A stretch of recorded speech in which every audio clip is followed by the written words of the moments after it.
నటరాజుకి నట భంగిమవో, కీర్తన తోంతన శంకరునికి సంకీర్తనవో.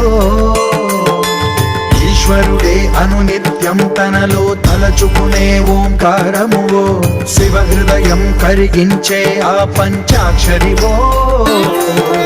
నీ మదిలో మహాదేవుడినే కొలువుంచగా కైలాసమువో, అతని పాదము చందన